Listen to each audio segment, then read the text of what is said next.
Hello, this is me, Daniel East 1000, back again with another Star Wars The Black Series figure review. Today we're going to be having a look at one that you voted for. I won't be holding another one of those again just yet, because I think if I pit this figure against this figure, pretty unfair advantage given the trailer that's just been released. And I think it's fair to say 3PO stole the show. Taking one last look, sir,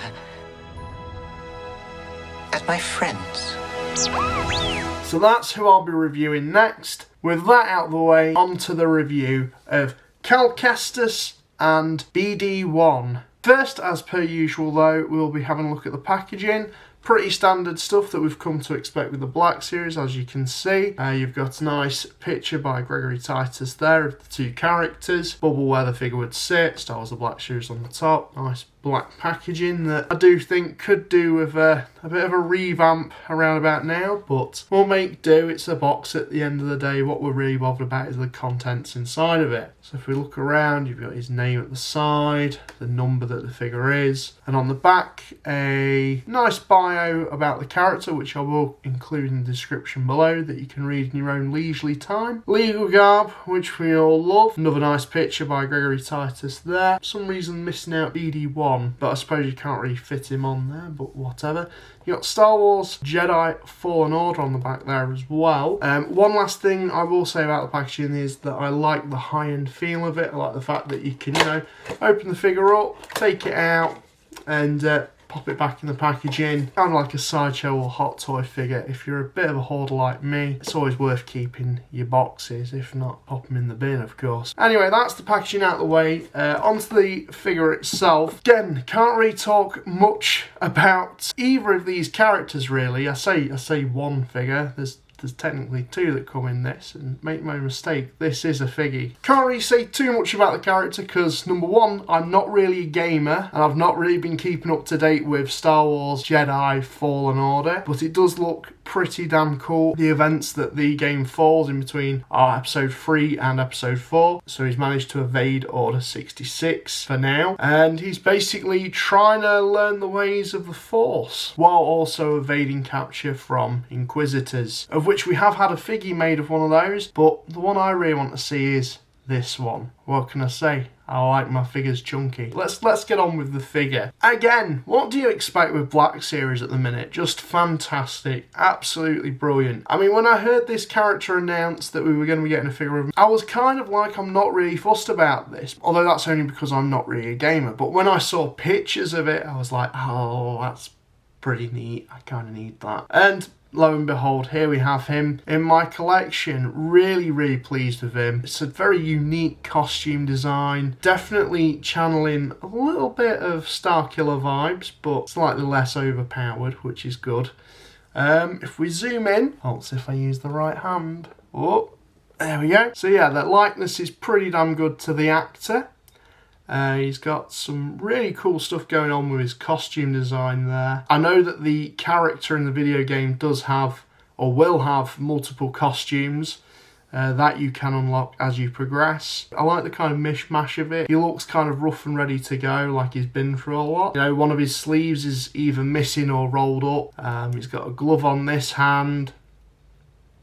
Just really interesting features on this guy. He's got a tool there. I would have loved if that was removable, but it's actually stuck onto the figure, which is a bit of a shame. What are you going to do? Some other bits and pieces on there, and his belt just looks really detailed. Some nice paint application going on as well. Just really can't grumble at the work that's gone into it and the craftsmanship, really.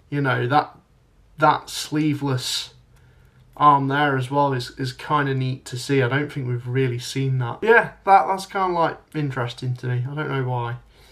In terms of accessories, he comes with this lightsaber which has a very long hilt. A lot of people have been speculating that he's going to have a double-bladed lightsaber once he's fixed it. Again, we're not really a fan theory channel, but if you want to think that, then by all means go for it. But it definitely looks damaged just the way it looks. It would have been nice to have some more painted details there.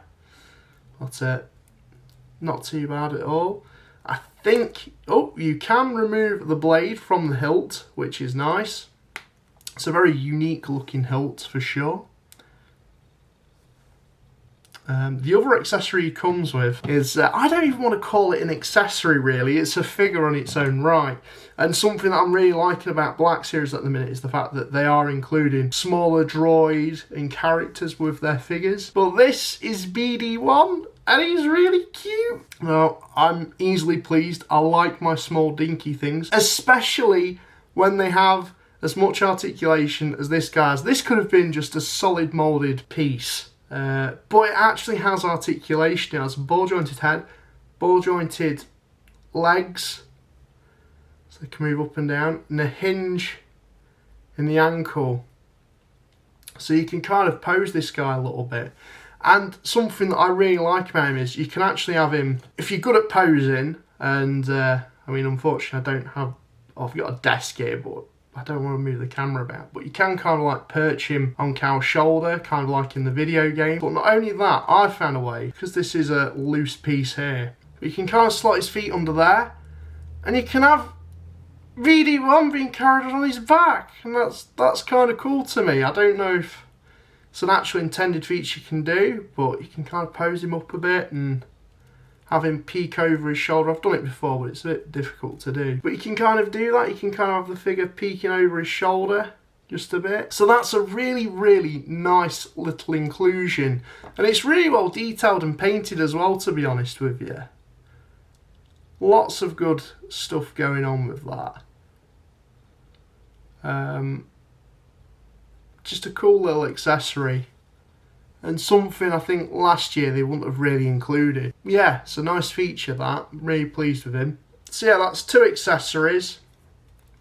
Although I think the reason why it doesn't come with that many accessories is the fact that, I mean, the costume is quite unique and has lots going on with it. I mean, it has this separate piece here, kind of like weird design feature there as well. It's not really much of a design feature, but it's something different. It's not a solid bit of plastic. It's had to have 2 different coloured bits of plastic moulded. And again, something cool about this figure as well is the amount of articulation and how it isn't hindered by the costume either. So in terms of articulation, he has a ball jointed head, a ball jointed neck, which is fantastic. I'm loving this ball jointed neck action we've got going on at the moment. Butterfly joints in the shoulders. It's a little bit tight because of this jacket.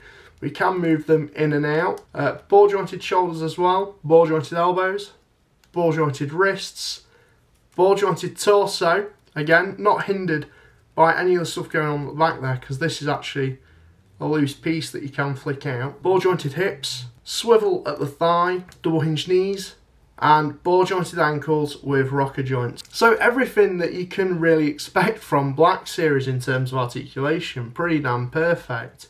Although I have to say the recent inclusion of butterfly joints in their figures is just top notch. Was one of the things that they were really lacking, and I'm glad that they've taken some liberties from the Marvel Legends design team and include it into the Star Wars figure line. So really pleased about that. You can get these guys into some really good poses now just with that little extra articulation. It's just little things like that though that just push the line further. And with that being said as well, just the head sculpt technology that they've got going at the moment, just really, really nice. And I mean, there's not really much else to say about this guy other than just a really top-notch figure, just proper solid. I'm sure fans of the game are going to really, really like this. Just another way to introduce new people to the Star Wars galaxy and hopefully collecting as well. That's my thoughts on this, or these 2 fantastic figures.